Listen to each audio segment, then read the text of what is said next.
La plupart des gens se disent que l'art oratoire n'est pas fait pour eux, que la capacité à convaincre, à persuader n'est pas faite pour eux, que c'est quelque chose, une sorte de talent, de don qu'on aurait à la naissance. Au contraire, on peut utiliser bien sûr ses faiblesses pour devenir un des plus grands orateurs, une des plus grandes oratrices de tous les temps.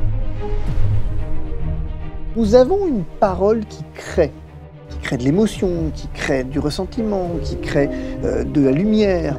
Dans ce cours, vous apprendrez à vaincre votre timidité, si elle existe, ou en tout cas à ignorer complètement vos pairs et à ne pas avoir peur de prendre la parole en public. Je suis Fabrice Divisio, je suis avocat. J'ai plaidé depuis maintenant un peu plus de 20 ans devant à peu près toutes les juridictions possibles et imaginables en France et à l'étranger. Je viens participer à la transmission de la parole. La parole, c'est quelque chose qu'on a beaucoup utilisé, mais peu transmis jusqu'ici.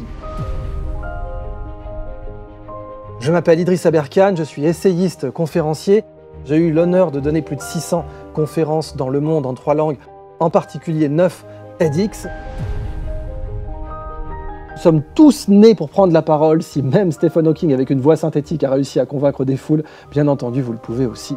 Dans la prise de parole publique, parfois, il faudra être à contre-courant. Parfois, désamorcer une situation est assez simple. L'idée, c'est vraiment de se dire, avoir une stratégie, savoir où tu veux aller. L'importance de l'interdisciplinarité, l'importance de dézoomer, l'importance de sortir votre audience du convenu de ce à quoi elle s'attend. Ce qui fait l'intérêt d'une parole, c'est celui qui la porte. Et c'est la personnalité de celui qui la porte. Tout le monde peut prendre la parole. Prenez-la